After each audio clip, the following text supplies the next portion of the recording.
So in this lesson, we're going to take a look at a James Jamerson bass line that I've transcribed.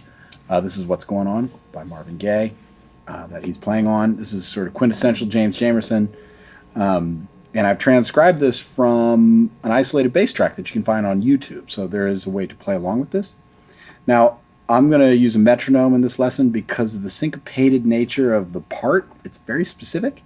As you can see on the chart, there's lots of 16th notes here, and notes are tied together. So this can be a little, this is advanced, rhythmically speaking, this is much more of an advanced type of part.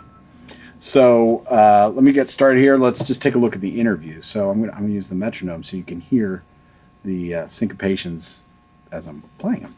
It's in the key of E, so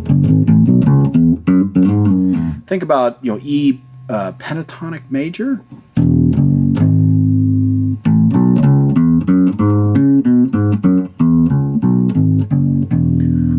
There's going to be some chromatic stuff in this as well, but most of it is in that box pattern of E pentatonic major.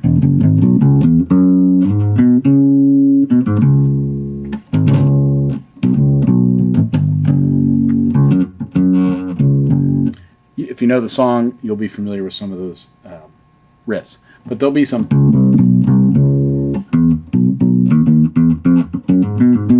stuff like that, some chromatic lines and stuff as we get deeper into the chart. So here we go.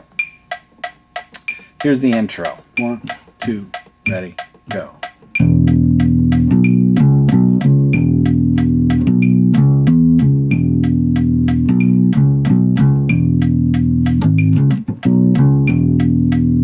Just 4 bars, and the last bar is the trickiest rhythm. And if you notice, I've marked a lot of these notes with the dot, which means they're short and more muted. And I've even got some muted notes here on the chart where he just sort of plucks the string. Doesn't really make a note out of it, though. It's all about the rhythm, or at least that's a huge component of his style and playing. Now, as far as the tone of everything, this is the only bass I have right now that sounds close to a James Jamerson sound, with the flat wound strings and sort of a darker tone. He played a P bass, and it had all the original covers over the bridge and the pickup.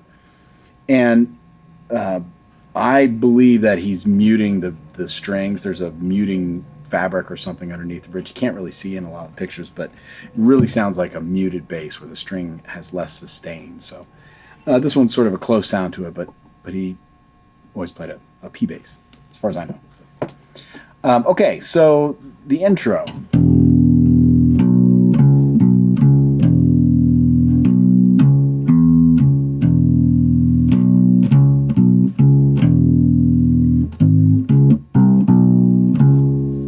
So that last riff, it's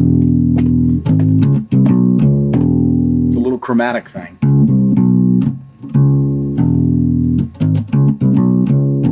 Those are the notes. Now again, with the rhythm, you can hear the syncopation as I'm playing it here.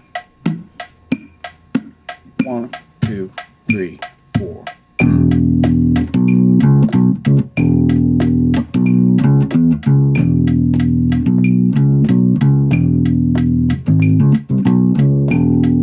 Like that.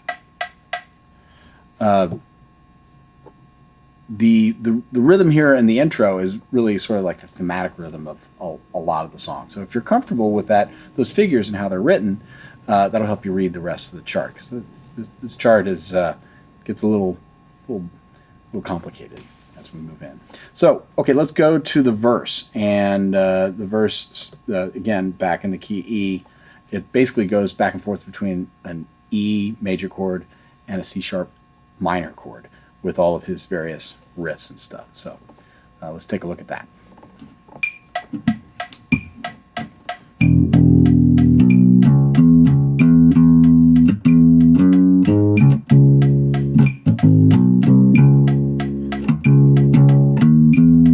So let's just look at that first 4 bars there. Starting at the beginning, just like the intro. Then we stay on the upper octave. Now, if you notice, I've got that open G string. He's kind of playing that very muted sounding. Before we go to the C sharp there. This is just how I hear it. Again, on the isolated bass track, you can hear it really, really clearly. So it's more of a ghost note. So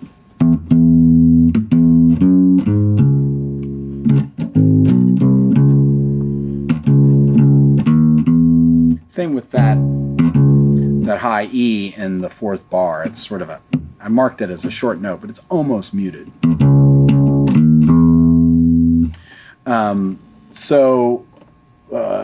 The third bar of it, that's the trickiest rhythm. That's really the one you might have to work at a little bit to get. So that's just the first 4 bars. Okay, so let's go ahead and take a look at the next 4 bars.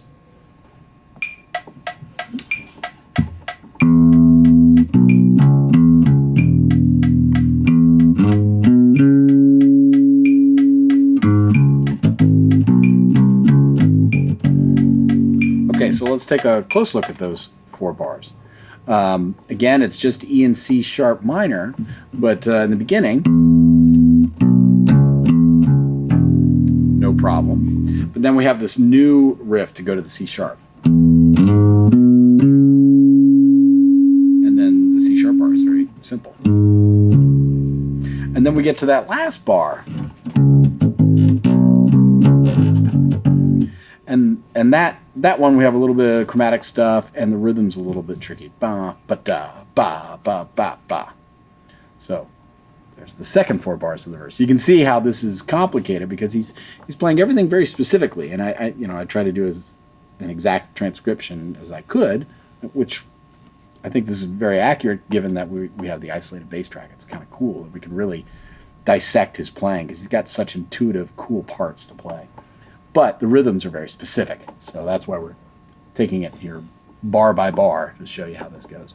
All right, so that's the second 4 bars. Now in the verse we're going to an F sharp minor for 2 bars, and then to a B major for 2 bars. And those are that's most of the chords minus the bridge. We've got the E, the C sharp minor, the F sharp minor, and the B. Okay, so let's take a look at the next 4 bars starting on the F sharp.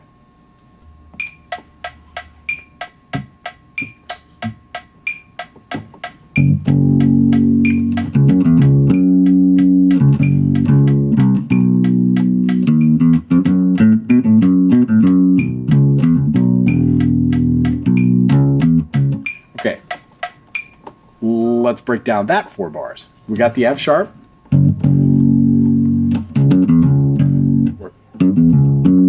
Basically, you can think about this as pentatonic minor in F sharp, right?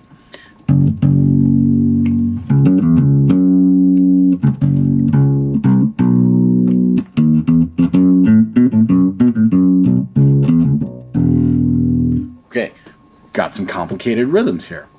We got that first bar, 2, 3. We got that chromatic down to the B, and here's a really syncopated rhythm, the third bar here, the B. Try to work on that bar by itself. 1, 2. That one's going to be a little tricky because it's got so much offbeat 16th notes in it. Here if I'm playing it with a click track. This song really is great to play with a click track. I recommend it, and you should start slow. I have the tempo at 92, 93. You could start in the 80s or whatever's comfortable for you as you learn the part, and then speed it up, and it'll really help build your technique for these syncopated rhythms at tempo. Here's that third bar.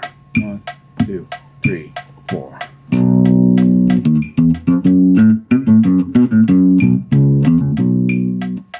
One more time. 2, 3, 4.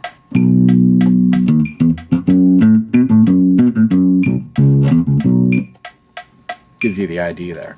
So the last bar is fairly straight ahead.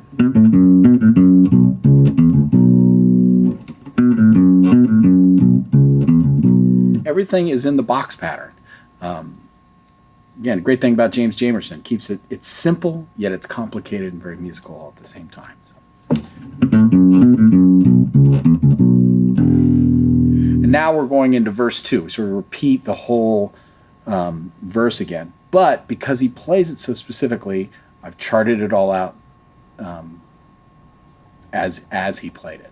So let's take a look at the next 4 bars. Here we go.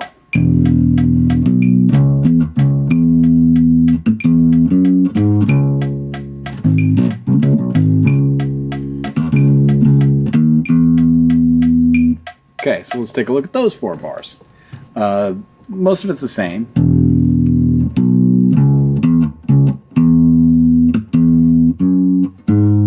But then this 3rd bar, again, on the C sharp.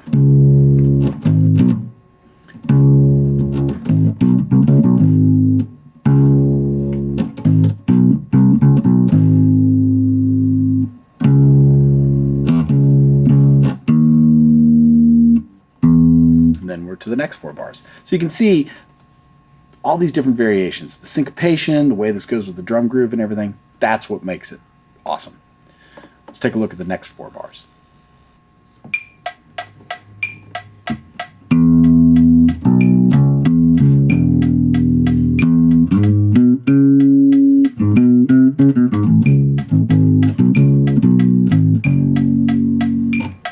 Okay, so let's break that down. Again, the beginning, basically the same thing, using different octaves. Now, the 3rd bar, this is where it's going to get a little busy, a little bit trickier.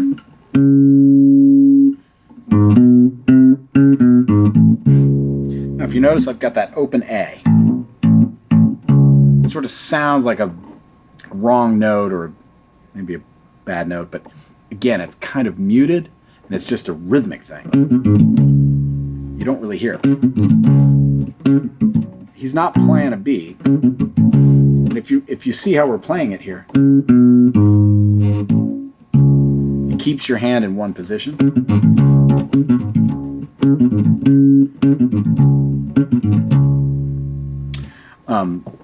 That's what's going on here. It's like just getting that rhythmic in there, that rhythmic note, without having to move too fast. Because you want the feel to be good. And if you're moving your hands all the time to get a certain note, that can mess with the feel.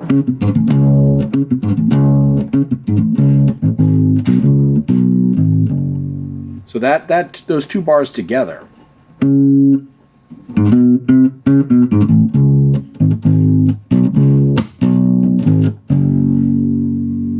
It's a little tricky. It might take you some time. Okay, so now we're on to the next 4 bars.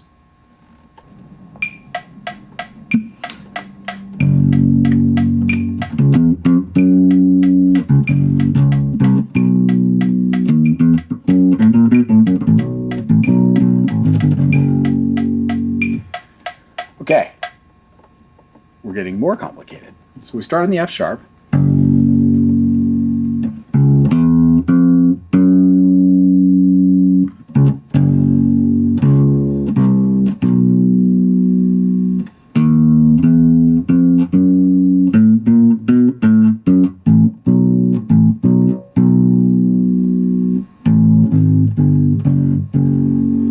Okay. Putting those 3rd and 4th bars of this together, that's the tricky part. It's just a tricky little bit of rhythms, and it's all strung together, so it's getting busier and busier and busier. He's pushing the energy towards the chorus, so things are getting more busy, so harder to play.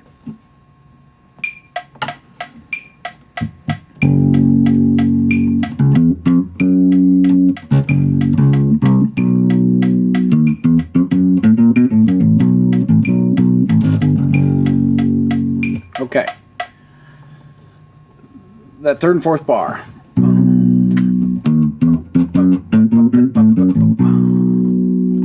That's sort of the tricky part of it.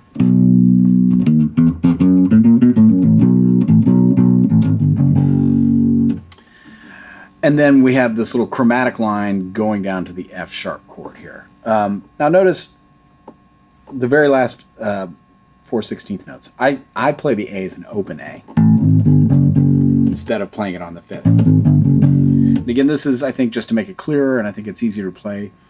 It's my guess is the way he played it. I'm not sure if we'll ever know for sure. So.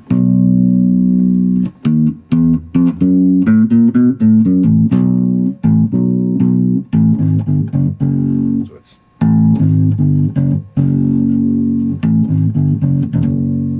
Open. There we go.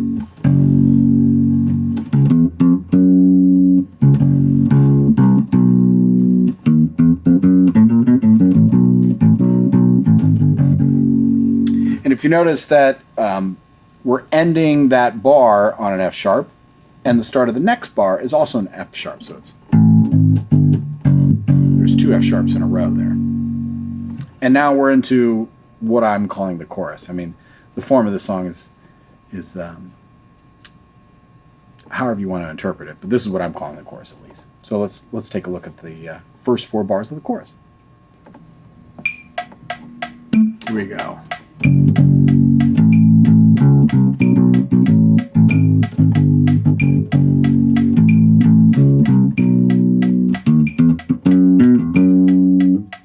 All right, so let's break this down. Now we're on going back and forth between the F sharp and the B, but it's one chord per bar. Like back in the verse, it was F sharp for 2 bars and then B for 2 bars, but that's the whole point of the chorus. It doubles up the harmonic rhythm.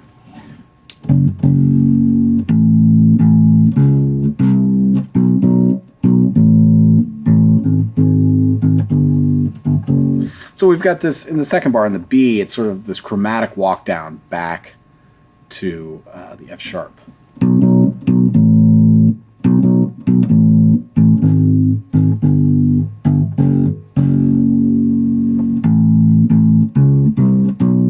The F sharp bars are the same in each case. The B has that tricky rhythm. Then the second B, this one's a little bit more complicated.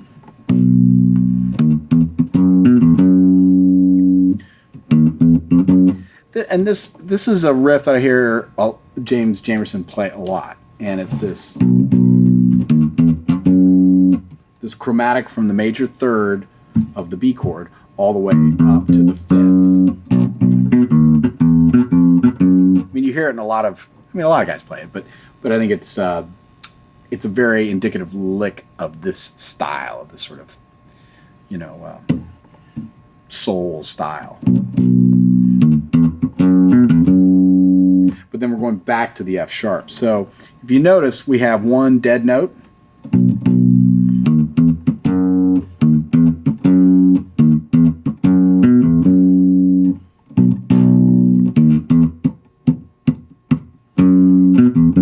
Like that. And now we're going back to the F sharp again.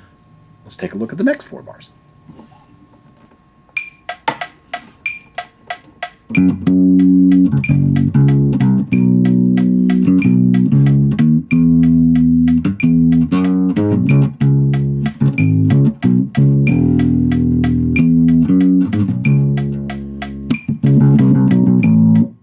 Okay, and I went ahead and did 6 bars there, but we're really getting all the way to the bridge section.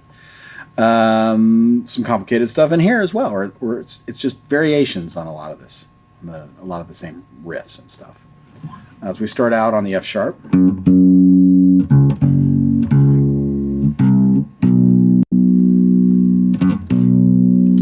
we're going to an E major chord. We're doing the same similar. Now, if you notice, I'm keeping that all in this position.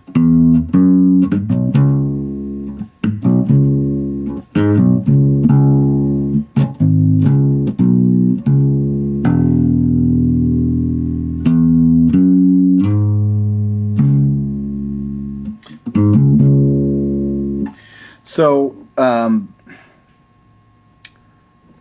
guess the tricky part is there's a little bit of fingering going on there.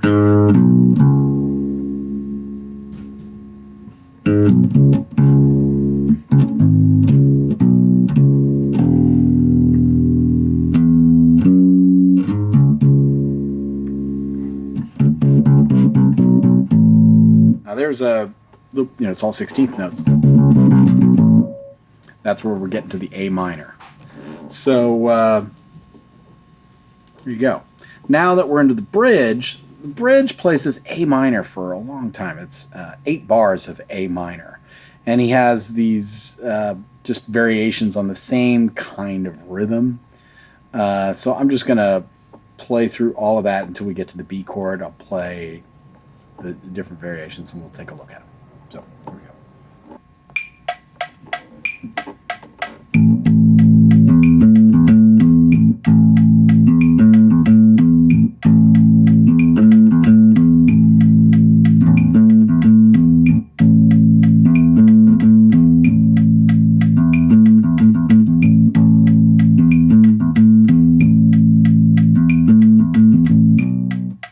Okay, everything's root 5th octave of A.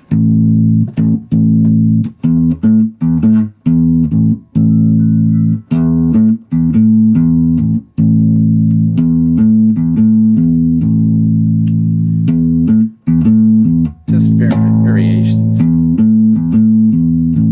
then we get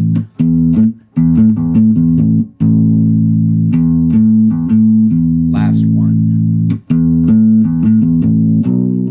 Go straight ahead, really. I guess probably the most straight ahead part of the song. Except now we get to the B chord. And this is definitely not the straight ahead part of the song. These next 4 bars themselves are probably the hardest part in the whole song. So let's take a look at those.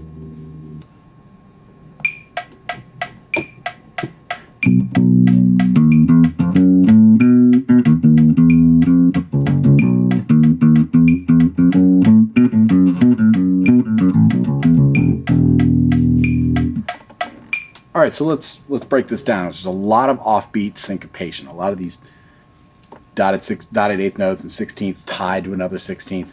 The rhythms get complicated. So the B.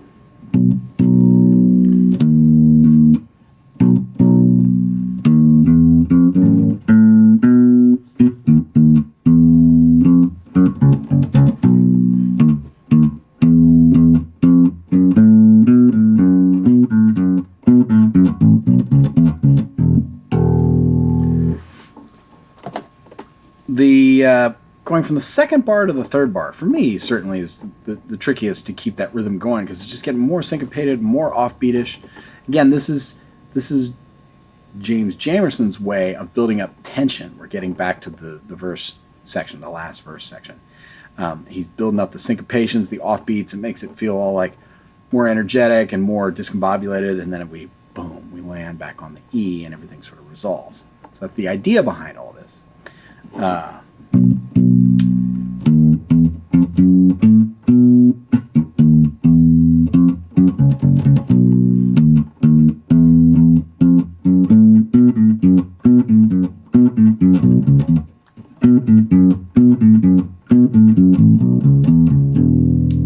There we go. I keep on screwing it up. It's just very specific. So that's the hardest section, certainly for me, to remember. Again, it's so specific. All the riffs and stuff are not that complicated. It's just the exact order he plays them in and everything like that. So there you have that. Now we get to the verse again. And this is just some more variations on things. This is where he starts to get a little bit more loose, plays a couple different rhythms and stuff, and changes up. So I transcribed this one as well. So let's take a look at the next 4 bars.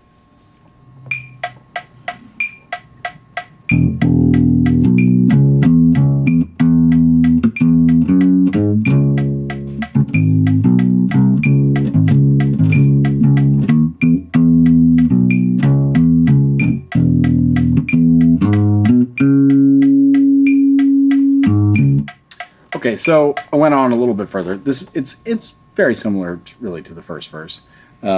We just got some subtle variations here. So.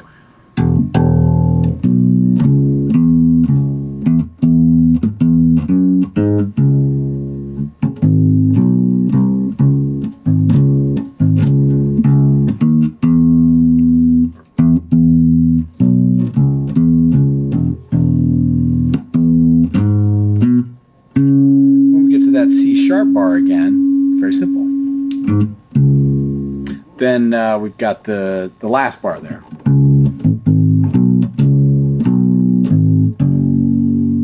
Sorry, I didn't play that before. So playing from that high C, we'll do it with a metronome.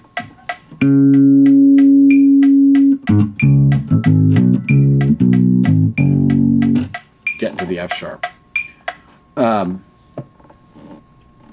And we're getting turned around to get into like really the second chorus again. But again, the form of this song is a little strange, so it's sort of getting into the vamp section here. So let's take a look at that. We're going to do 2 bars of F sharp, 2 bars of B, when we're getting to the double time F sharp and B section coming up next. Let's take a look at that.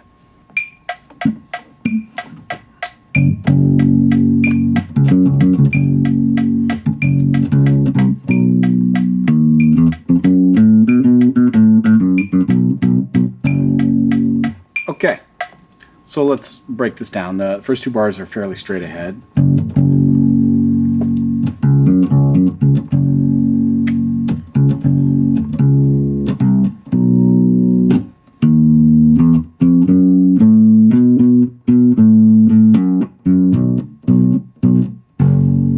So that's it broken down. Again, we're just screwing around here with pentatonic, little chromatic approaches to things, nothing terribly complicated. It's just all the specificity of the rhythms that makes it complicated. And also interesting and musically cool. I mean, that's what it's all about. So, that B, those last 2 bars.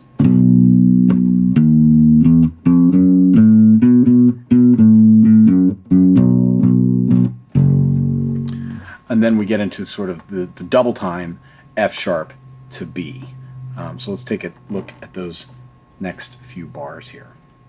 Kind of the chorus, but this is all really part of the vamp. So here we go.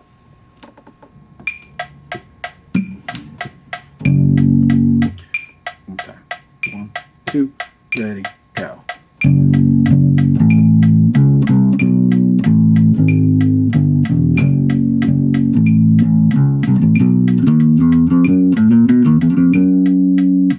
Okay, parse this out here. So rhythms are a little bit different. We're getting into sort of the jam section at the end. He's loosening up a little bit.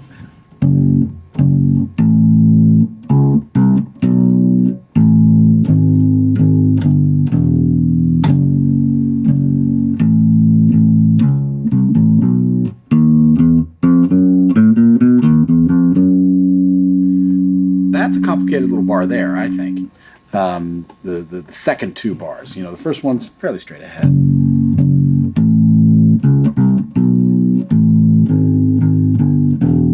Then we get to the 3rd and 4th.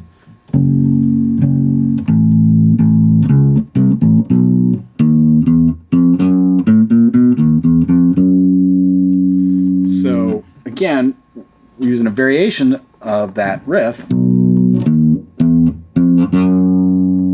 More chromatic stuff. Getting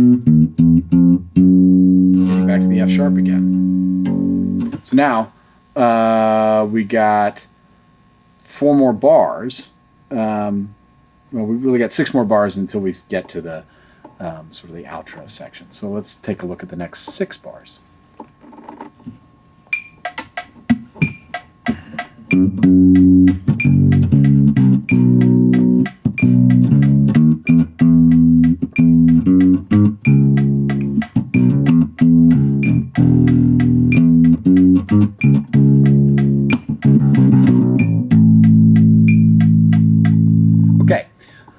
So again, these last 6 bars, we just go through the changes: F sharp, B, E, C sharp minor, E, C sharp minor, and then we're going to the outro, which is the bridge again. And we vamp on the bridge and end. And I did not transcribe any of the stuff at the end. We just took it to this point. So let's take a look at that.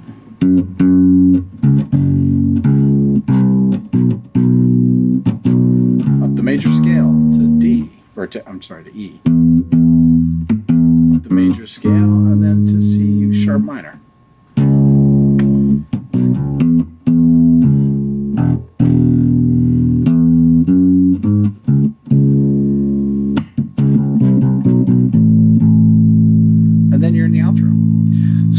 There's a lot of meat and potatoes here, a lot of very specific rhythms and stuff, but a lot of great riffs and a lot of great riffs that you can take forward and use in other songs that have this similar chord structure, where you got major pentatonic, there's minor chords, major chords. A lot of these soul and old R&B tunes, or Motown stuff, whatever you want to call it, has similar progressions to this. They're simple.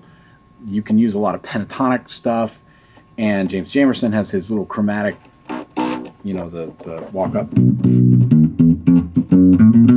all those sorts of riffs. You can import that into other music and use it. That's what I think is so great about a transcription like this, is that it gives you a lot of fuel that you can use improvising in other songs and other music. And of course, you can improvise on this song. I mean, once you have a real, you're comfortable with these riffs, you can put them wherever you want, obviously. But this is a good transcription to get the raw idea from the man himself, James Jamerson. So there you have it. What's going on? A lot of notes are going on, a lot of rhythms going on. That's what's going on.